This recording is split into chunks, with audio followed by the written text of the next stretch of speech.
Hello, hello, and welcome to the 79th episode of Tomes and Tunes. I am your host, Arielle Silver, coming to you from my little she shed in my Los Angeles backyard, where it is just about autumn now. I'm sending a lot of love to those of you who are headed straight into winter at this moment in time. Yeah, we're in December now. Amazing. This show has been going on for since the beginning of the pandemic, and it's been a really wonderful way to connect with songwriters pretty much every week. I'm going to take a little bit of time off during the holidays. But this has been a delight, and here we are fully in the holiday season. I hope that it is treating you well. Before I bring on today's guests, I want to let you know a couple of things. First of all, I released a new album right in the middle of the pandemic, 1,000 Tiny Torches. You can hear that wherever you like to download or stream music, and I'm really excited about my 2022 plans to finally embark on a long-delayed album release tour. So I am coming out to Arizona in March, April time, at the end of March, beginning of April, right around April Fools. And I am headed to the East Coast, the Northeast, from Maine to Maryland in the summertime. That's in July, August. And then the Pacific Northwest in the fall. So super excited about all that stuff. Plus Chicago, actually. Also heading into the Chicago area in October. So lots of good stuff. If you are tuning in from any of those places, please let me know. Say hi in the chat. And anyway, where are you tuning in from? Please do say hi, whether you are joining us live or watching the replay. It's always really fun to see where folks are coming from.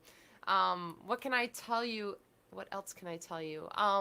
Well, my guest today is California-based Nalini Lasiewicz. I love her name. It's such a beautiful collection of letters and sounds. Nalini. When I first met her, she said, yeah, it sounds like colony. And so that's a way for you to remember that if you are not already familiar with Nalini's music. She was born in the Netherlands, and I'm a little bit curious about that transition. So we'll talk with her about that. Plus, of course, this is a show about books and music. So we're going to hear some music, and we're going to talk about what we're reading. And if you are a book lover, please let us know what you are reading in the chat. I'm going to go ahead and bring Nalini on right now. Here we go. Hi. Hi, Arielle. How are you? I'm good. How are you? So great to be here. Wonderful. It's turning wintry around here. I know. Well, I didn't realize that you lived so close to me. I mean, you're a couple of stones throw from where I live. Yes. But that means that you probably got rain this week, because I got rain. It rained last night. Yeah. I dreamt about rain, actually. Yeah. I must have heard it. Yeah. But we're in La Cañada, which is north of Glendale. Yeah. East of Burbank, along the San Gabriel Mountains, and it's a real beautiful spot. Yeah, you guys have some really nice forested areas over there. Big trees. That's the Angeles Forest. It's now a national forest. Yeah. And next door is a community called La Crescenta, which I've been going to because I've been attending a Hindu Vedanta temple there for many years. Yeah. And that's where I got my name Nalini, as a matter of fact. Oh. I was in La Crescenta. And anyway, the motto of their community in the foothills here is that they're the balcony of Los Angeles. Oh, yeah. Because you could really see Glendale, Hollywood, El Segundo, all the way to Catalina. Yeah. It's beautiful. Oh.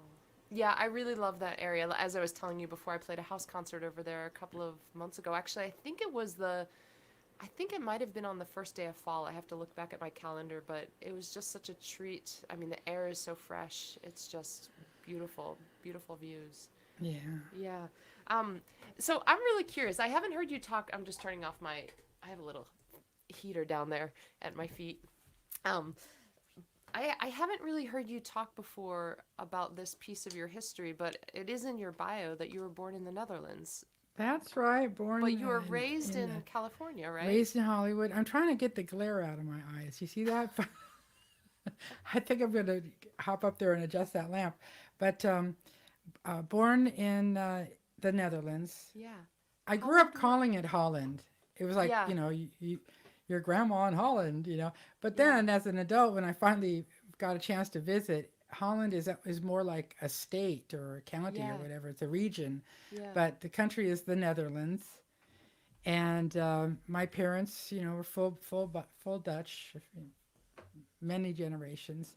But there was a wave of immigration from the Netherlands in the late 50s. There was a concern that Czechoslovakia was about to break out in war. And both my parents were teenagers when World War II happened, and Holland was invaded. And they experienced just so much shock and trauma and tragedy during the 5 years of the occupation of the country. So when they had a young family, they had three children under the age of 5. There was this concern, and a whole lot of people from the Netherlands immigrated. And my parents landed here in Southern California. And I was only not even 2 years old. Okay. Yeah. Yeah. So I wasn't even talking really. So I don't have any kind of an accent, but I was born in Holland and raised in, actually my father he loved the desert, and my grandmother was in Palm Springs. So that's actually the first place we moved. Huh. But then very quickly, my mom, Wow, what a she was, different culture from oh my like gosh. The Hague to Yeah. Palm Springs. I Yeah, mean, we were actually supposedly the family story is that my dad, he was a photojournalist at the time, and that's kind of the lifestyle he wanted. And he was he was going to try to move us to South Africa. yeah. And as it turned out, my mom's mother had moved to Palm Springs, and she was retired, and she loved bridge, and it was just perfect for her. She loved it, having spent her whole life in a snowy, freezing cold country. Yeah. And so my parents ended up moving here. And then my mom was a beatnik, hardcore music enthusiast, jazz lover. She also was an artist, and she designed these beautiful clothes that the beatnik girls wore with their tunics and their leggings. And so she wanted us to live in Hollywood. So we moved here. And then as the marriage got more and more estranged, we'd keep moving back and forth. Oh. I attended elementary, middle school, and high school in both communities. So Okay. Yeah, you were like straddling a lot of moving around. these two places. But you have pretty much stayed. I mean, you moved here. You moved halfway across the world, and you landed in Southern California. And even though you went back and forth between these two areas of SoCal, you've ended up staying here. Have you spent your whole adult life here as well? I have. Yeah. Okay. Yeah, it's so And you fun didn't to feel be you haven't felt the call to. I like to traveling move for somewhere. business per se, Yeah. for business, but as far as the adventure of living in other places, no, I've always really loved being of my age, you know, gaining consciousness at age 10 or 11 when the Beatles came out, Yeah. going to Hollywood High School. My best friends were in Laurel Canyon, and I've just always loved this region. But I've lived in a lot of different parts of Los Angeles. I've lived in Yeah. Venice Beach and Studio City for a while, Topanga Canyon, Hollywood several different times. And then my husband and I, when we got married, in fact, we just had our 35th anniversary yesterday. And so we've been through, a bit of moving, but our first home that we bought was in Silver Lake. Okay. And we lived there a good 10 years before we moved to La Cañada. Well, all of these places that you just named, they have such distinct and unique cultures in and of Yeah, themselves. I mean, they absolutely. have different topography. I mean, some of them are canyons, some of them are city. Yes. I mean, they're so very, very different Yeah, there's a lot- wherever you go. There's a lot to say. I mean, it's a very, I think that's why it's a kind of a hard city for people to move to and find their place in it. Yeah. I Because think it's so. really fragmented. Yeah. I also lived in Culver City, and all these places are so different, like you say. Yeah. Yeah, I moved here 15 years ago from the East Coast, and Yeah, it is challenging. The fragmented is a good way to describe it. It's hard to kind of wrap your, at least as an East Coaster, it was hard for me to wrap my head around what is Los Angeles anyway. Yeah, Is exactly. it a city? Is it a county? Is it an area? Like what, you It's know, too big. it is large.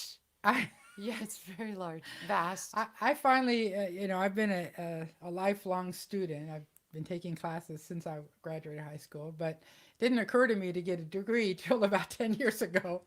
So I decided to major in organizational leadership.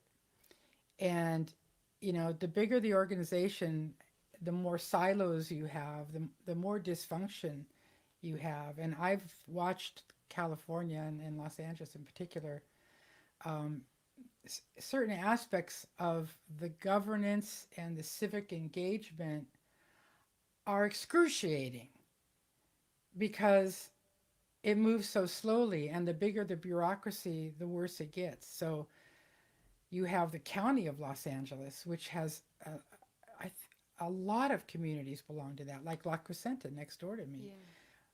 La Cañada is a municipality, and it's a whole different set of rules and engagement.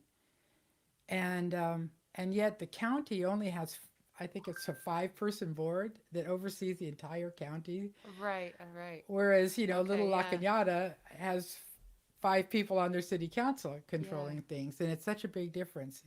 Hard to make any kind of impact. Same Yeah. with the school district. I was a product of the public schools in Yeah. LAUSD, and I actually worked as a campaign organizer against Prop 13 back in the late 70s. And our And and message and to, for those of us who were not here in Los Angeles in the late 70s for Prop 13, what was that one? it was one of these civilian rebellions. And it was an initiative, a ballot initiative that actually changed the constitution of the state, which is really radical because an initiative doesn't have to go through a legislative process. So it's not very democratic. As long as you can get people to sign the petition and Mm, put it on the ballot and then have a really good marketing campaign, right. you can change laws. Well, this thing, Prop 13, ended up changing the entire structure of how all the school districts in California would get their money, would get their funding. And part of it almost froze the tax base for the people who just happened to be lucky enough to own their homes in 1976 and Oh, right, that's 77 the and one. 78. Okay. So as a result, you have these inequities now, 40 years later, where one person is paying $10,000 a year for their property tax and their next door neighbor is paying $1,800. Right. And That's that's a right. lot of cash, Yeah. to let go of. So the younger generations are getting more and more burden of the cost of funding public schools. And yet you can't seem to change this Prop 13. It's been challenged in courts, and people have tried to get it on the ballot time and time again, but it's one of those political hot buttons that I've been told by politicians, if you try to change Prop 13, you might as well kiss your career goodbye, because the older people who are benefiting the most, Right. they don't want to see their taxes increase. Right. So the Wow. Prop 13 was a very Yeah. famous event in California, and to be working for the California School Employees Association, I was about in my 20s, early 20s, driving from school to school all through the West Side. That was my territory. It was a real education into bureaucracy and labor and politics, and Yeah. it taught me a lot. Well, thank you for that little Civic history. lessons. Yeah. Yeah, and like historical insight too. You know, and I can't help but think, what happens here in Los Angeles is maybe not dissimilar to the United States as a whole, as vast as it is with so many different pockets, Yeah. and different priorities in each one. You mentioned, well, first of all, oh, gosh, I don't know where to start. You mentioned coming to consciousness around 9 or 10 and the Beatles, and when we were talking in the green room, you mentioned that right next to talking about A Wrinkle in Time. So would you Would you kind of go there a little bit? Yeah, I've always been a fan of reading. Palm Springs, where I was in elementary school, most of elementary school, we had a beautiful downtown library and on Palm Canyon Road, and a very old fashioned. There was a big leather green brown chair that I would sit myself in and spend entire afternoons there. And then there was a 31 Flavors right across the street, so it was a perfect outing. Plus our two theaters on like within 4 blocks, each one of them would show double features. So all you had to do is go to this one corner in downtown Palm Springs, and you'd be happy for the whole weekend. So one of our books, I think, assigned to us in fourth grade was A Wrinkle in Time. It was written by Madeline d'Engle, and I felt like it was kind of my first grown-up book for some Mm. reason. Do you want me to talk a little bit You about know it? that Or? that makes sense to me what you just said about it being your first grown-up book because I remember picking up that book for the first time. I don't remember. It was sometime in elementary school. I wanted to read it. There was something about it. I was so drawn to it. And the first time I tried to read it, I couldn't understand it, and I was frustrated. And this was a great lesson. I talked about this in an earlier episode of this show.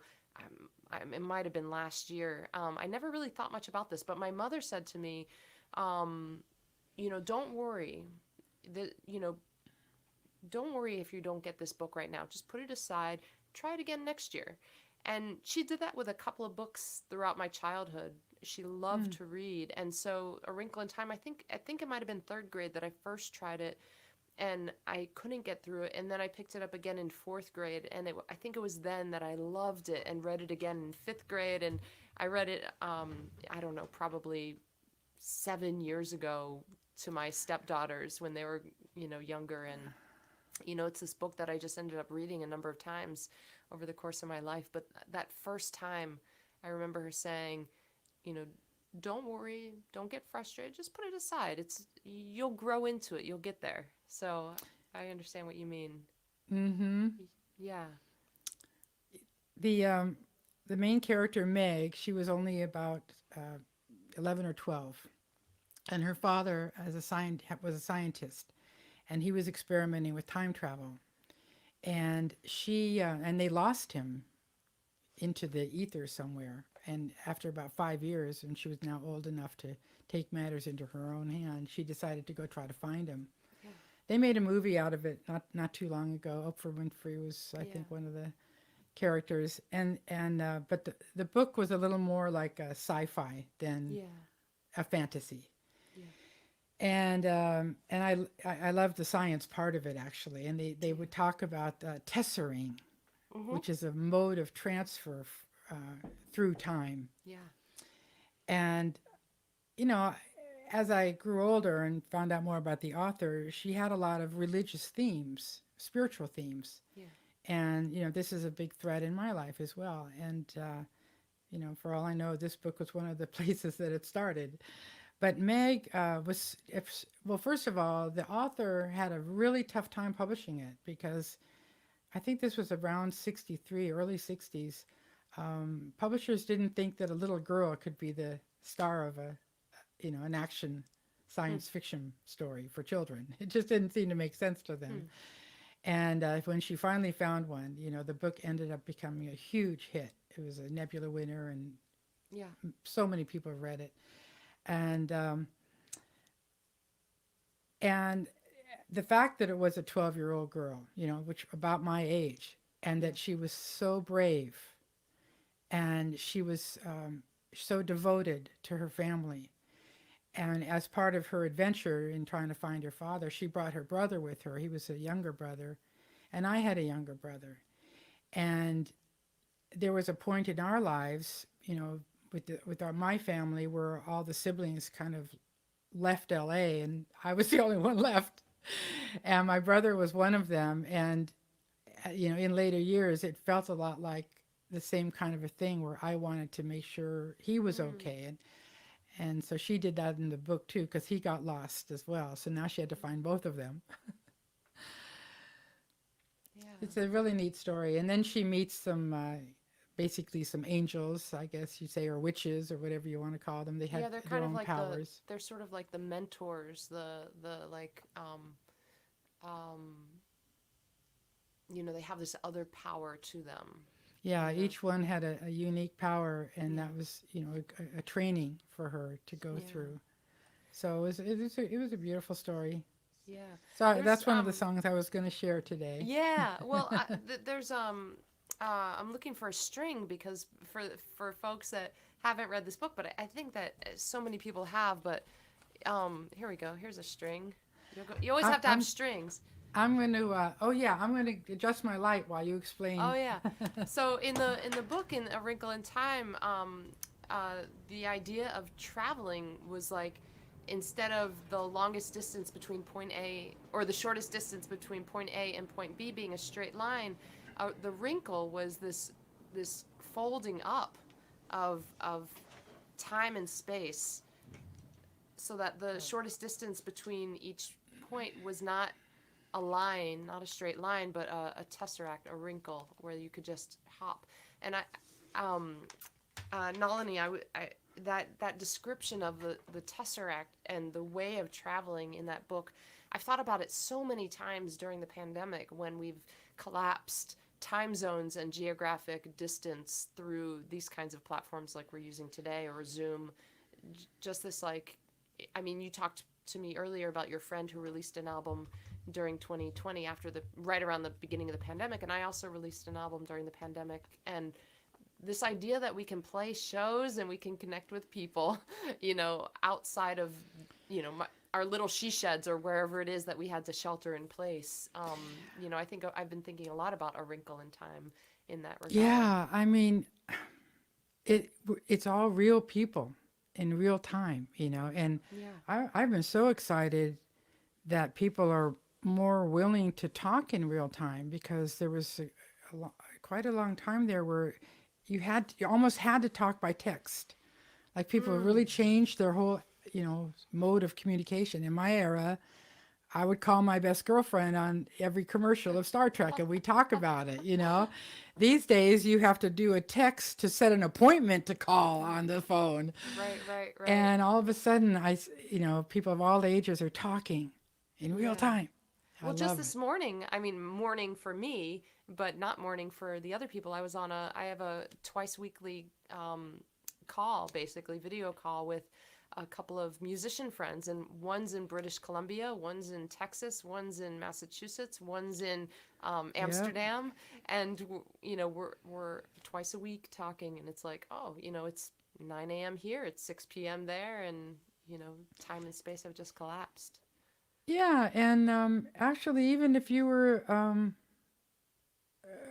a person on the East Coast back in the 1880s, you actually could get a telegram delivered within minutes, and it would say, "Meet me at the train station at 10 o'clock this morning." So it's so Yeah. interesting. We changed the type of communication, but our Mm. urge and our need to talk and To be in reach out contact is across ever present. distance. Yeah. But the other thing about tessering is that I think I also thought about it, and that's what I put in the song. The second verse is, it's almost also a part of being able to look back in your own life, and where memories are just as Mm. strong and vibrant as if it happened yesterday. It's like jumping through that time, Right. and then also going deep inside, like in meditation. Yeah. There are these different places that we can visit. Yeah. But like you say, now that we're doing it virtually, I think it's going to have a profound influence once again Yeah. in how we relate as a species. Yeah. Yeah. For sure. Taken down a lot of No doubt. barriers. We've also created a lot of new obstacles. But Yeah. And I suppose that I mean, there's always something that we're missing. The meeting in person in a place has accessibility issues, right? Having to wear masks makes it harder to read. You can't read lips. If you require reading lips in order to understand someone, then you know that's an even deeper handicap with the masks. Also, it's harder to project your voice when you have a mask over your face, so it's harder to talk.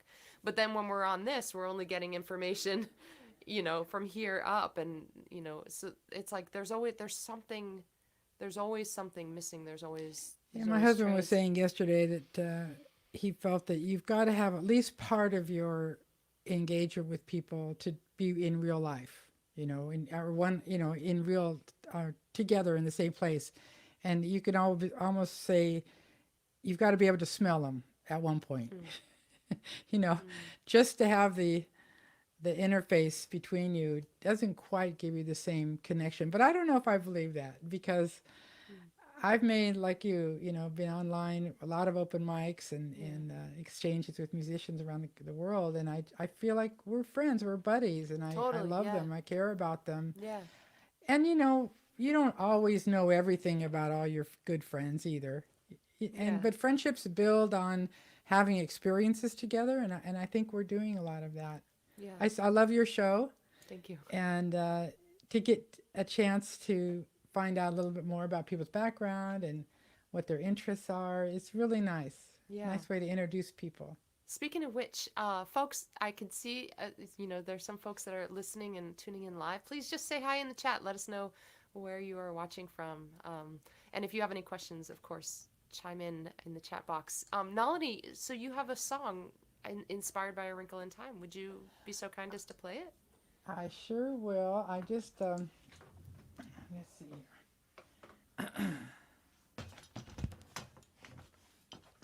Breaking out the music stand. I know I shouldn't. I should have all my songs memorized, but I don't. One of the nice things about streaming, though, is like you can't even tell, you know? Yeah, as long as you put it down low enough. Yeah. I hope I can hit the high notes. It's a bit. I wrote this a long time ago. My voice has changed considerably.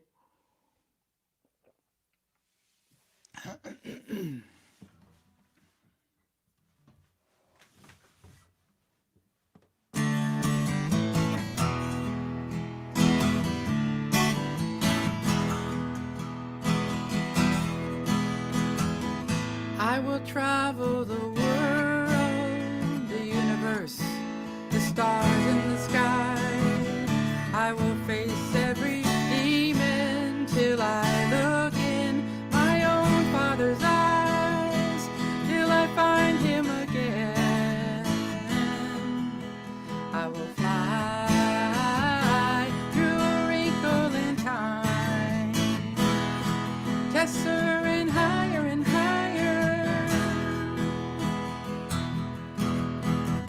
I started out with my brother. He was taken by a powerful force. I will never desert him. He's alone there till I alter his course, till I find him again. I will fly through a wrinkle in time, traveling higher and higher, going back in time, higher and higher, higher and higher. Oh yeah.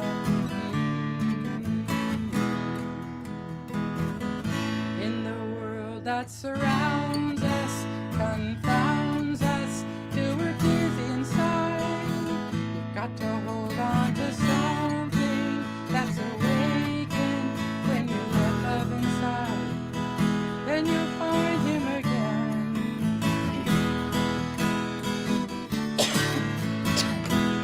A wrinkle in time, lesser and higher, going deep inside, higher and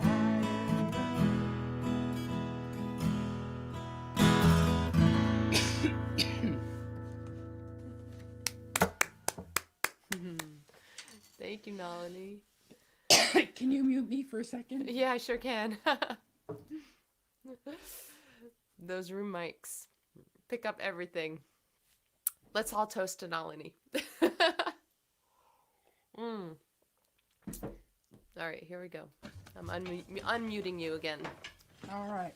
Yeah, thank you for See, that. I warned you about the high note, and I just haven't warmed up. Yeah.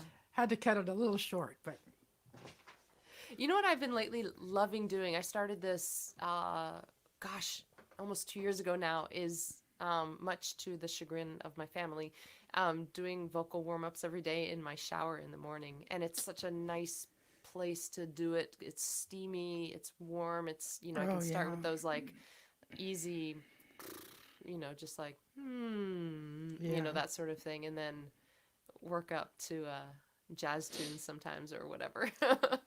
I take my little dog Charlie on the 2 walks a day. I try, and the one in the 10 morning, I use the YouTube, and there's a couple of alto tune-ups, Yeah. vocal warm-ups, and I'll just walk around my neighborhood and start singing.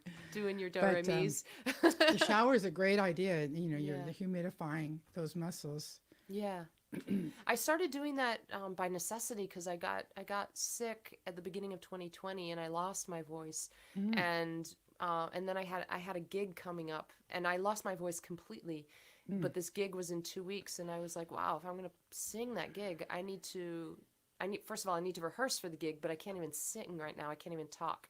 So it just started really organically in the shower at that time. I was like, what's the kindest, most gentle place that I can be in? And it's really dry here in Southern California. That's And true. so I was like, let me just take a couple of minutes and do this. And it became this like, it's now part of my morning practice, along with Nice, journaling and nice. everything else that I do. It's like, oh yeah, doing my vocal warm-ups in the Oh, shower. you're going to inspire me. I think that's a great idea. Yeah, yeah.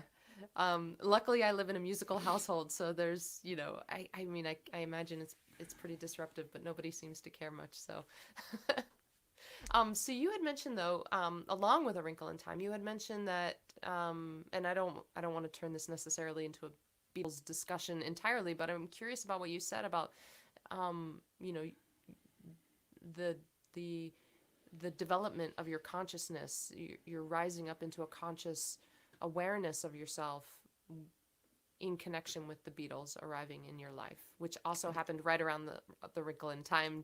So Yeah, I'd say probably, I think it was probably fifth grade. My mom brought home a German import uh, called, I think it was called Introducing the Beatles.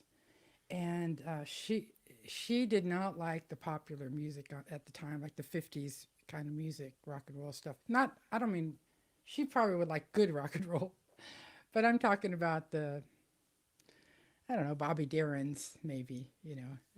Um, but yeah, she her brought the her Beatles home, and ears aesthetics huh? were just her ears were just tuned to a different Yeah, thing. Yeah. yeah. Hmm. And the Beatles music really was on a whole different level of sophistication. Once they got George Martin in there, and the orchestration of some of these things, their melodies. We were swept up. This was '64. We're just swept up in Beatlemania, and I remember watching the first time they were on Ed Sullivan, and just we were all hysterical. Loved their music so much, and I think it was partly just the age I was at. Hmm. You all of a sudden get really attuned to your popular culture, Mm. just ready for it. But that was such a powerful movement, among a generation. Um, we were, and they wrote about a lot of different themes. And I mean, in later years, I would say I was a little more interested in the lyrics, but at the time, I just felt like they were the future. Mm. They were the future of my generation, Mm. and and um, and I feel like a lot of the phases they went through are the same phases that I went through in a sense through Mm. life. So always, and my husband, he plays piano, and he and I sing Beatles songs quite often. We have friends in Topanga Canyon and throughout the the region that come to our house a couple times a year. We sing along, and there's always a lot of Beatles involved. Yeah. Very nice. Um, so Tomes and Tunes. We already talked about Wrinkle in Time, but you have a couple other books that you're actually reading right now, right? Yeah, it's hard to tell. I mean, when you first invited me, one of the things I think we might have talked about was Octavia Butler. Oh, we might have, yeah. And during the pandemic, I found her through some research having to do with the local school district. And she was originally, she grew up in Pasadena That's right. and a little older than me, but everything about her life I can relate to. You know, she Mm. rode the bus to downtown LA and wrote there, and all the places in her life, all the people that she knew and was exposed to, I could relate to. I just want to quickly show you with my camera. Let's see how I can do this.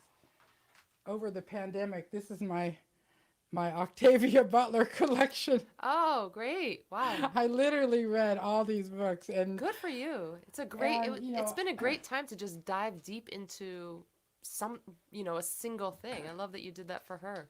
well, it's funny. I'm sorry about this. It's funny that we started talking about Wrinkle in Time because that's sci-fi, you know. Yeah. And Octavia was basically the only black woman sci-fi writer. She was a very reclusive, brilliant, and unfortunately she passed away I think about 15 years ago. But her imagination and the way she thought about alien life forms integrating genetically with humans, her story Kindred, where the protagonist skips through time and goes back to being a black slave, and and the brutality that she witnessed there. Um, I, I was stunned by her imagination, Mm. and the worlds she created. So that was, I think, originally what I was going to talk to you about. But since then, I've read. I just finished a really cool book that takes place in the 20s, late 20s during the labor movement, um, called Sea Glass, and Oh. it's gorgeous. And it's on the East Coast, and um, it the depression hits, and there's a lot of Anita Shreve. poverty, extreme poverty going on quickly, and a lot of Mm. people were losing jobs, and businesses were closing, and people were scrambling, and even the wealthy people were losing their shirts. And so we follow some of the union organizing that was going on in a mill town, and the abuse of labor, and people having to work 12, 16 hours a day, six days a week. And they would have to, if you were a mill worker, you'd have to live in housing provided by the company, and you were constantly going into more and more debt to the company. It's just a brutal lifestyle, but follows that, and you've got your proletariat, communist kind of characters, and you've got your rich people characters in the country club, and that was a fun book. And then I've just started reading, and this is the one I was telling you about today, the Little Friend, Donna Tartt. And this follows another 12-year-old protagonist, so that's the one I thought maybe I'd share a little bit more Yeah, about. please do. So Harriet, at age 12, she lives in Mississippi, Alexandria, Mississippi, and this is in the 70s. And when she was less than a year old, her brother named Robin, who everybody loved, who was a darling boy and the darling of the family and the community, and within a 10-minute time span of being in the kitchen and then going out to the front yard, he was found hanging from a tree. He was lynched and murdered by someone. And the impact of his death on all his relatives, his mother, father, aunts, siblings, was so profound. Like his younger sister Allison, she practically went catatonic, in her own way, just lived in a dream world ever since. And we don't know. I don't know where it ended up, but she was there as a 4-year-old in the front yard, so she must have seen something. And then the mother also, just her life has just been crap ever since, and she lives in almost a doped up state of mind. So this little Harriet, she always heard about Robin, and the author is she's a wonderful writer. Again, I love authors that bring a time and place alive in a very vibrant way, and she certainly does that. And so Harriet is now 12, and she has set out a new goal in life, which is to find out who killed Robin. Mm. And she's got some clues. There's some really bad, like criminal types that live up in the hills there, and they run meth labs, and they also are a product of generations of violence and alcoholism and whatnot. And then you have the black maids, and the help around the house or the farms. You have those characters in this book, and then you have the old Mississippi clashing with the new Mississippi of housing developments. There's this one section where they talked about how there was so much building going on, but every time they tore up all the trees and all the marsh, when it ended up happening was you'd have 100 homes here, but there might be 300 snakes underneath your basement. Like they just disrupted the ecology so badly, And it's a cool. I'm enjoying this book quite a bit. Yeah. Is there a little section friend. that you can share with us? Yeah,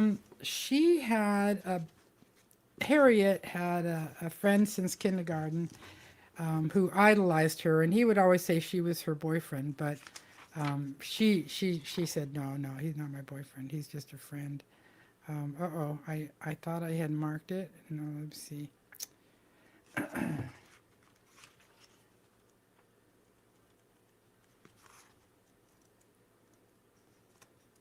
This is going to take me a moment because I thought I had a bookmark, but now I have to look for a piece of pencil mark. So I have to go page by page.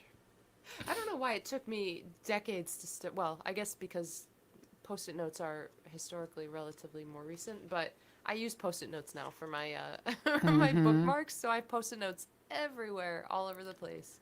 Yeah.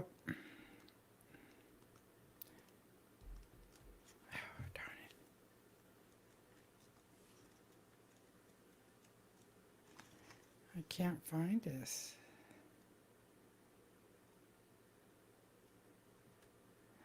The other section I was going to read had to do with, here we go.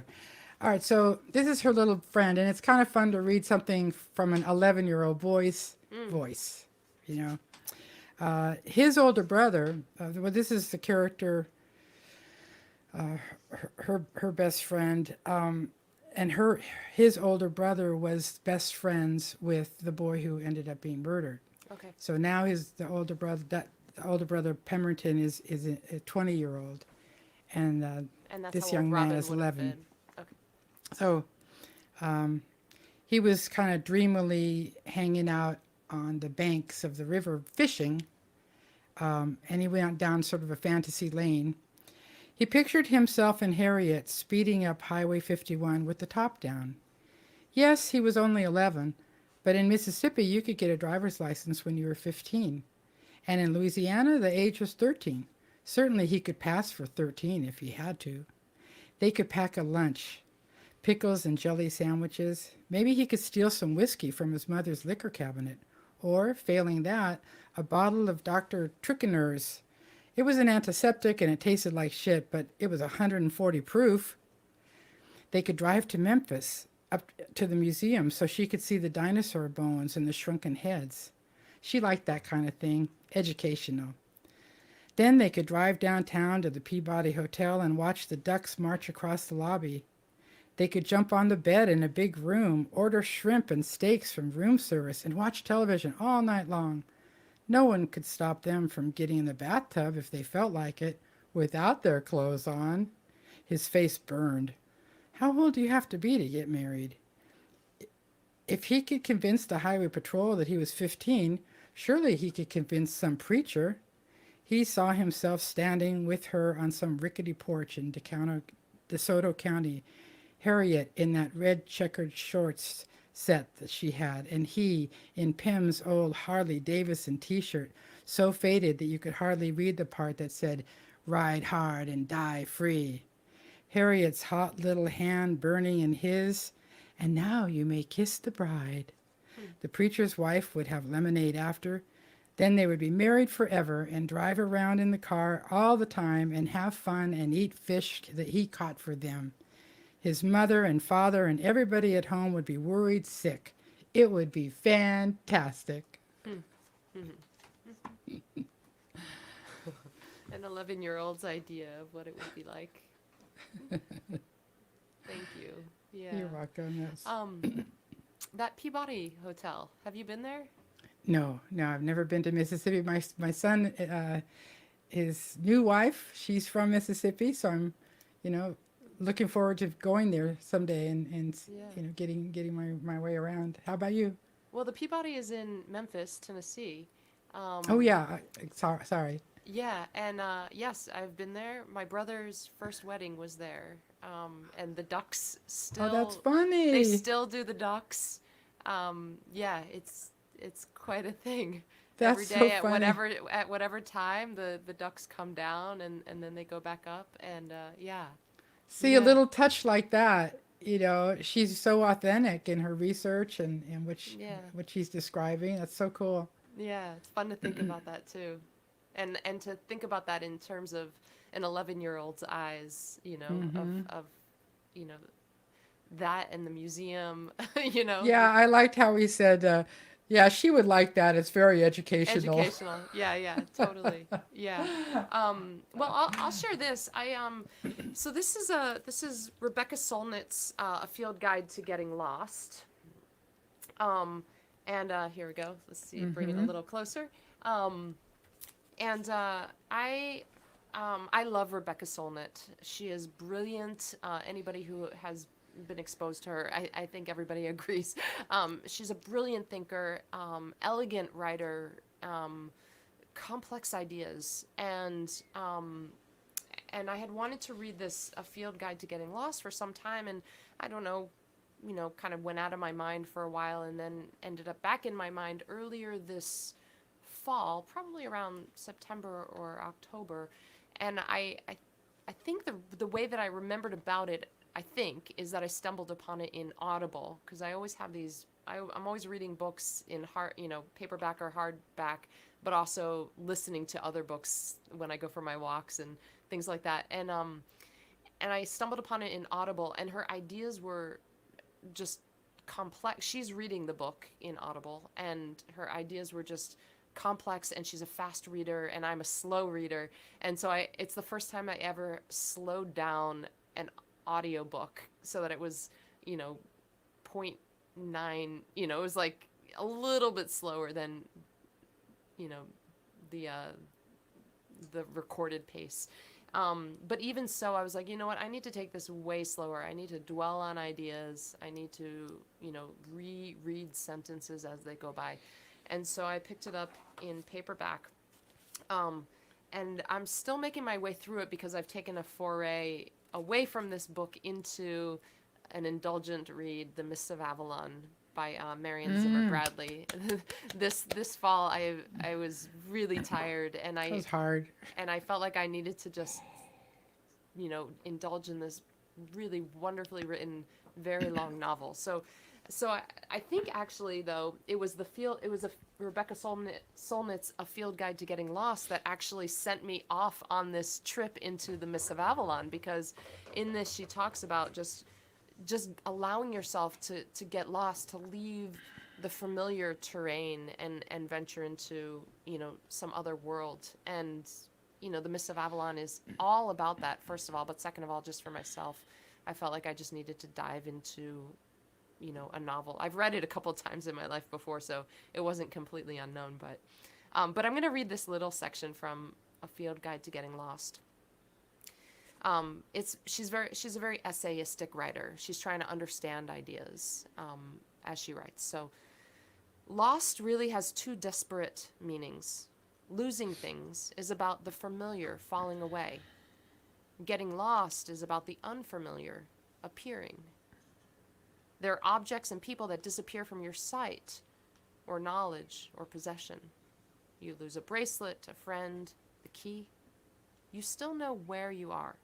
Everything is familiar except that there is one item less, one missing element.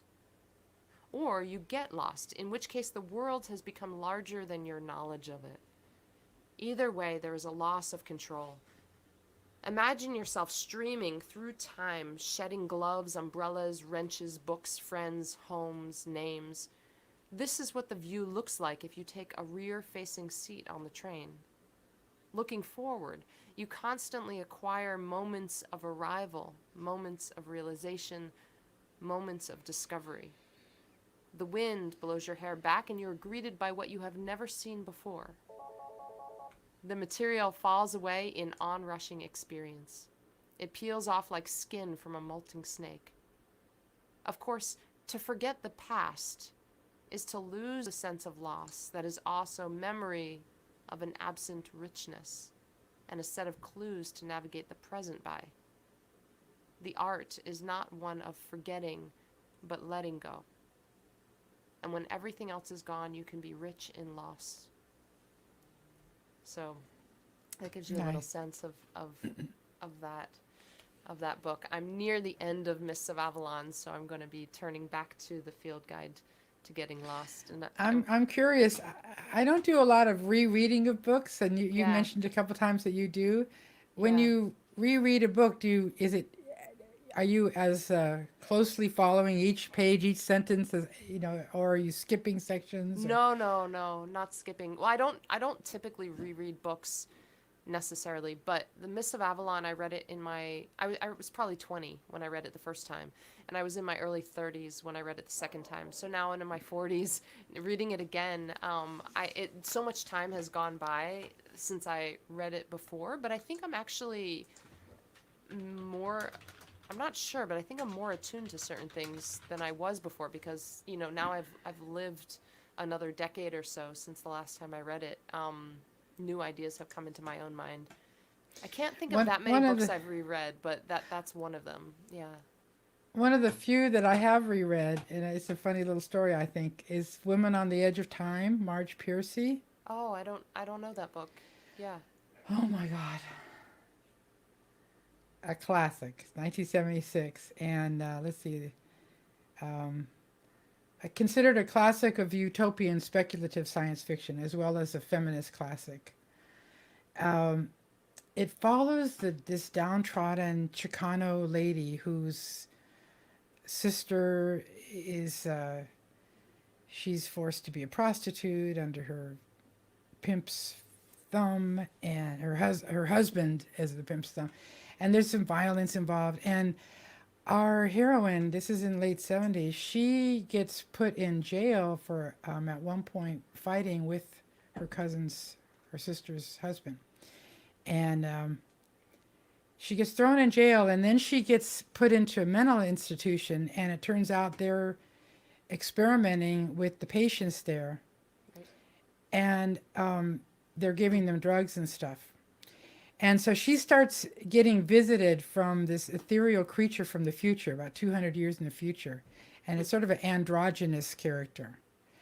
And she starts going in, jumping time and seeing this alternative world. And this is 200 years from the 1776. So by then, the dystopian crash of the planet has already happened, and things are starting to repair.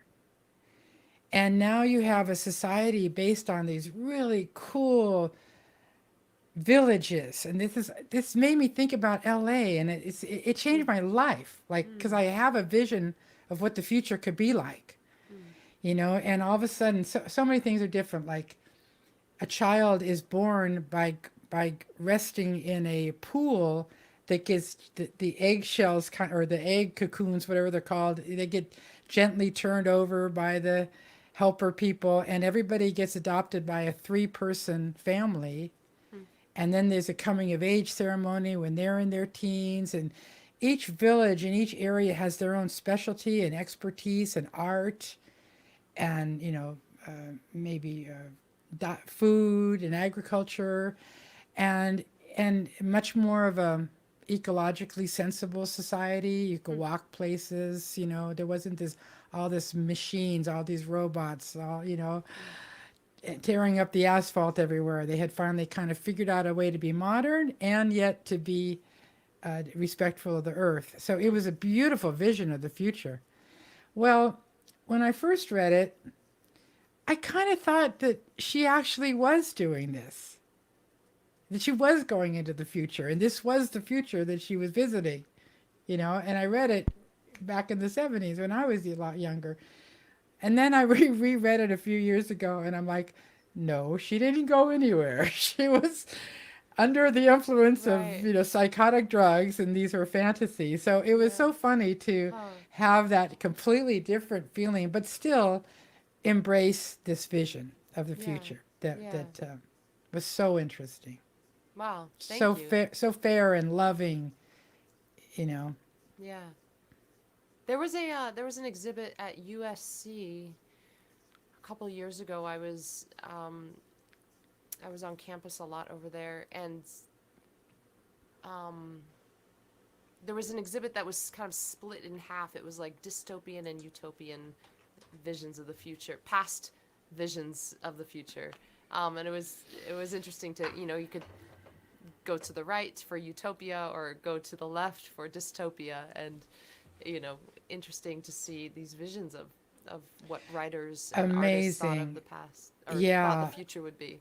I, And I I guess we hope. are in both, really. You know, sometimes I wake up and I think, you know, glory, glory, hallelujah. And other days I wake up and I just think, "Wow, what the hell?" You know? Yeah, I know. Yeah. Nalini, we're coming a little bit to the end of the show. Would you play us a song and then I'll take us out on a song? And Absolutely. thank you. I hope I don't start coughing again.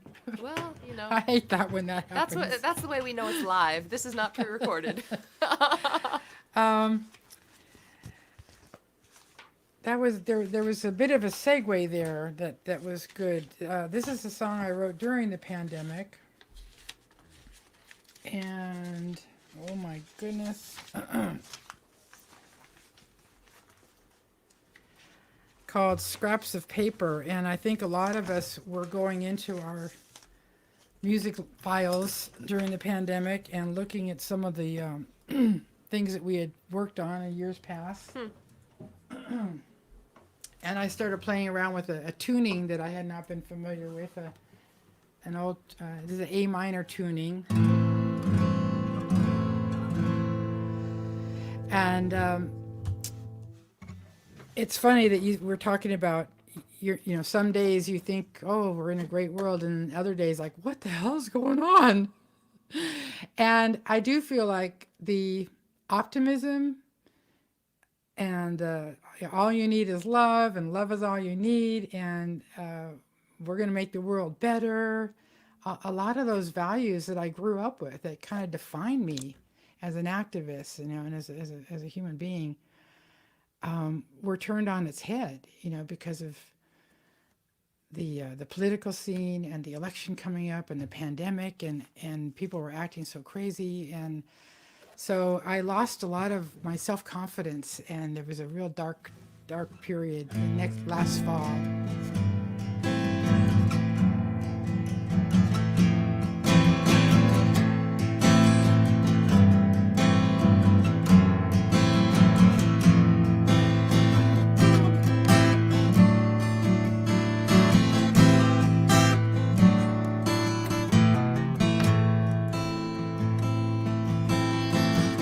Scraps of paper, looking for truth, chasing a dream through the lens of my youth, taking a dive into these scraps of paper.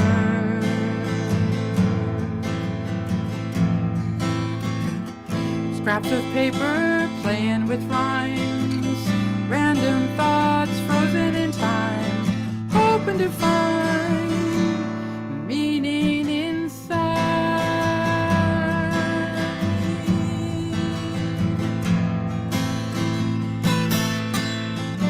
I get so tired of waiting to find some meaning inside these scraps of paper.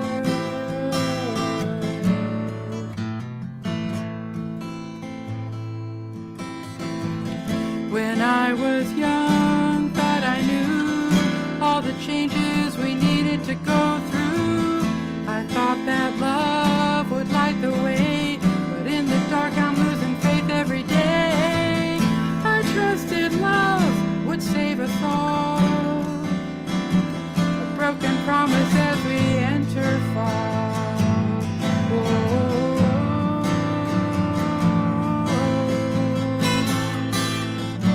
I get so tired of waiting to find some meaning inside these scraps of paper.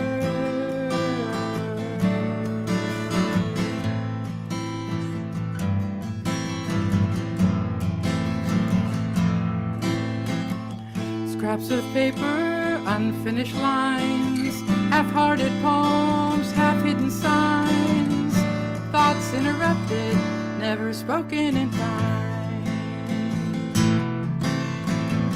Scraps of paper, looking for truth. I miss the dream I heard as a youth, taking a dive into these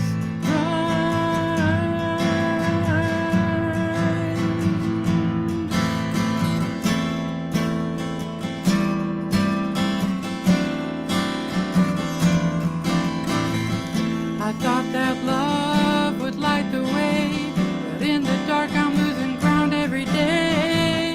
I trusted love would save us all. A broken promise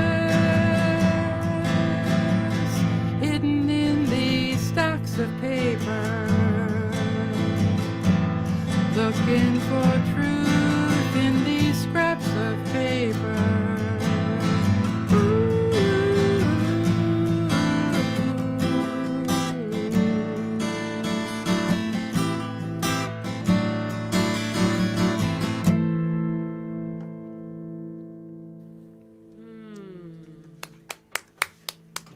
Thank you, Nalini. Scraps of paper. Yeah, Carlos. Carlos is loving the song, and I am too. Carlos is asking, what are the open notes in that tuning? Can you give us the strings? Absolutely. E, A, E. Let's see it. E, A, E, A, C, E. There you go. E A E C E, A, E, A, C, E. I There we think go. that's right. I found a really cool, I can't put my hands on it, but it was, when I was looking through my scraps of paper, I found a chart from like 1972, and it was 12 folk tunings. And I just randomly picked one. Oh my gosh, send that to me. You know, it took a while to you had to make up your own chords basically. Yeah. But it has a nice Neil Young sound to it, Yeah. I think. Also, And if anybody has questions, they can find me on Facebook, Nalini Lasiewicz, and I can share that tune. Carlos says you have a thank new you, Carlos. fan. Beautiful, thank you. Thank you. Thanks. And so moody, and yeah, just kind of takes you on a journey. I keep changing the words. It's really interesting. I did It's one still, recording it's still of this, in and flux, it, right? yeah, I've done one recording of it, and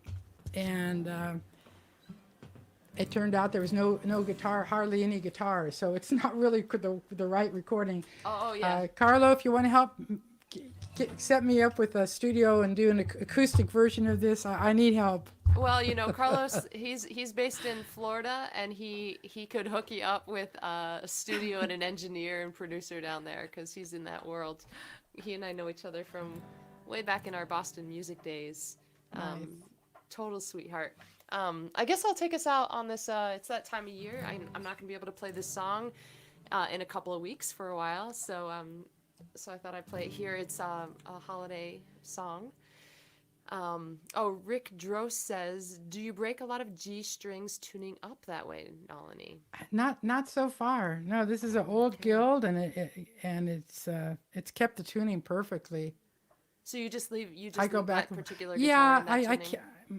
can't. Yeah, I have one guitar that's now my alternate tuning guitar. Yeah, Just for the convenience of it. yeah. There you go, Rick. Do you know Rick, by the way, Nalini?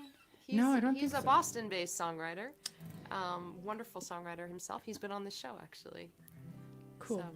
yeah. So I'll take us out with this song, "Lonely Time of Year." This is a holiday song I released in 2019. So, who knew that putting out a song called "Lonely Time of Year" in 2019, come 2020, it would be a very lonely time of year for many of us. But this song, I wanted to write. I wanted to write a song about a breakup that I went through many years ago during the holiday time, and just that juxtaposition between the flamboyance of the season. Of course, I don't know if you can get through this lifetime without having a heartbroken during the holidays at some point. But there's just such a disconnect when you're looking around and you see all of the cheer, and then you're going through your own kind of thing. So I'll go ahead and do that. So this is "Lonely Time of Year."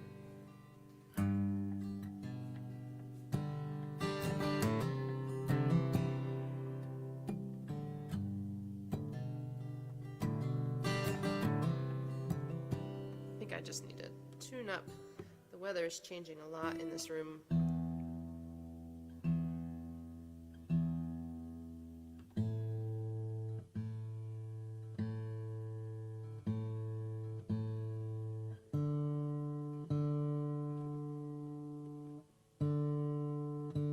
Let's see.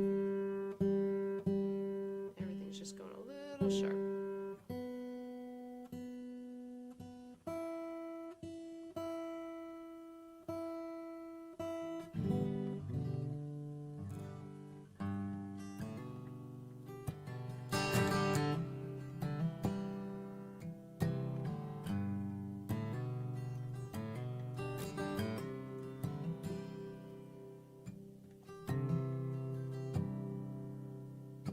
There's something about the carols, or something about the booze, that makes me think I got nothing left to lose.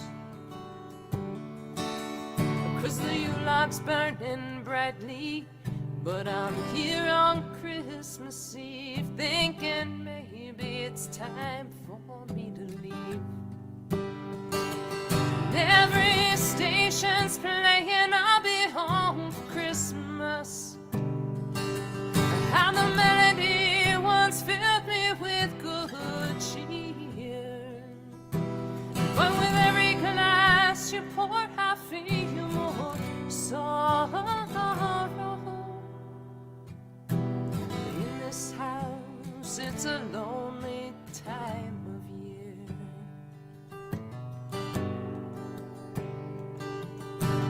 Hung up borrowed stockings from a hook above the hearth, wishing the year would end with a fresh start. But there's tinsel on my suitcase, I hear the mistletoe. Well, maybe it's time for me to go. Every station's playing "I'll Be Home for Christmas." How the melody once filled me with good cheer, but with every glass you pour, I feel more sorrow. In this house, it's a lonely time of year. It's an icy two-lane blacktop, my wallet short on cash. I always have a reason holding me back. There we go.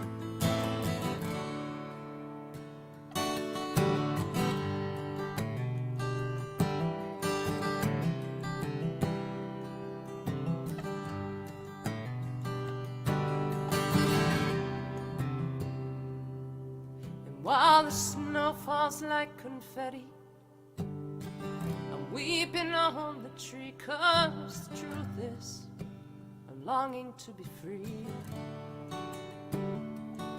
And that star up in the night sky that's shining through the snow, think it's telling me it's time for me to go. Every station's playing I'll be home for Christmas. How the melody once filled me with good cheer, but with every glass you pour I feel more sorrow. You may be home, but you're never really here. And in this house, it's a lonely time of year.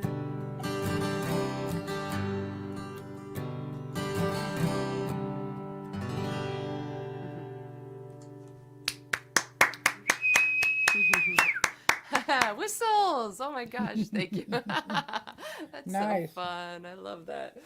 Oh man. Nalini, so great talking with you today. You're a lovely songwriter, singer, and community activist. It's just an honor to be here. Pleasure to Yeah. be here, Arielle. Well, what is it? Pot kettle black, right? Thank you. Thank you. Before I let you go, you have something coming up here. The 3rd annual Lineage Follies. You want to say something about that? Oh wait, how did you? J Band. Oops. Yeah, I got have you back. a band called JNJ Band. The initials JNJ Band, and we're on Instagram, JNJ Band Official. And we played this nonprofit in Pasadena in 2019. They have an arts program for people who have neurological uh, issues, and they are practicing wellness through dance, music, and art. So every year now they put on a show called The Follies, and J&J Band provided the reception music 2 years ago, and then they performed one of our songs. So we sang the song, and they were the choir that joined us, and that was a wonderful gig. And so they invited us back this year. It's going to be this Sunday, and we're going to do a little Christmas set, Okay. as well as the welcome music. And it's in Pasadena, $10. Anybody who's involved with people who have Parkinson's or MS, strokes, Alzheimer's, it's just critically important that these people, get a chance to fire their brain cells and nerves, and do things like music and dance. So this is a Yeah. beautiful organization. It's in Pasadena, and there's a link that we have the gig and all the details on my website. Yeah, This and I just Sunday. put the link in the chat box as well, so Thanks. people can find it there. And it's because now at this time in history, you kind of have to ask. So it's an in-person event. Is it also going to be online, or is it only in person? It's only going to be in person, Okay. and they've there's going to be limited numbers. Actually, there's going to be two. It's only an hour show, and then there's going to do one. They're going to do one at 5 and one at 6, Okay. and it's a new space for them, so it's a really large room. But people will be required to be vaccinated, and hopefully masked. I have a newborn grandson, so Yeah, you I do. want everybody out there to be really safe, so I Yeah. don't bring anything home to him. Well, I think in most places here, at least in the LA area, you have to wear a mask unless you're actively eating and drinking, right? Yeah, And plus vaccinations, of course, are required. yeah. Yeah. And these are people who are dealing with illness in their family, so they're probably Yeah. even more careful than most. Yeah. But it is still scary to go out there. You just don't know what you're picking up along the way. Yeah. Be cautious, And my friends. Yeah. Yeah. I just appreciate all the hardworking people that have had to work, 40 hours, 60-hour work weeks, this whole thing. And Yeah. I'm lucky. I'm quasi-retired. I get to do my own thing, and it hasn't been as hard for us as Yeah. a lot of people. But I know that there's been a lot of stress and strain out there. Yeah. So music and dance is one of the ways that we can combat the anxiety, the Yeah. stress. 100%. It's been, I think, a lifesaver for many, including myself, over the last year and 21 months, something like that. Mm-hmm. Yeah. Well, Nalini, thank you so much for being here My today. pleasure. Really fun to talk with you. Thanks for inviting me. Yeah, and you stay right there. A couple of weeks ago, I had Jenny Von West on the show, and she said you should do a little like shove like that, like this visual, like I'm gonna try to wait, do I it gotta for the go first this time. way. Yeah, or actually, you try shoving toward me. Let's see if that happens. Well, Do that's this. what I. All right, Or wait a minute. like Push. this. You guys, obviously, we have not rehearsed this. All right, here we go. Okay, I gotta go this way. Okay. Wow, it kind of worked. Thanks, Jenny Von West, and thank you, Nalini. This was really nice, really lovely conversation, really nice show, and so awesome. She's one of the people that I haven't connected with in person, but we've bumped into each other over the course of the pandemic through a couple of music things, and yeah, it's been great. So next week, the show is back on Thursday, same time, same place. So I hope to see you. And if you are in the Pacific Northwest or the Chicago area or the Northeast Mid-Atlantic regions, I am going to be traveling to you later on in 2022 for live in-person shows. And I would love to connect with you. So let's be in touch about that. And I'll be in Arizona at the end of March. So that's exciting as well. Plus Southern California, Central Coast throughout the spring. So until we meet again, please be safe, get your booster shots if you're eligible, and mask up. I will see you next week. Take good care.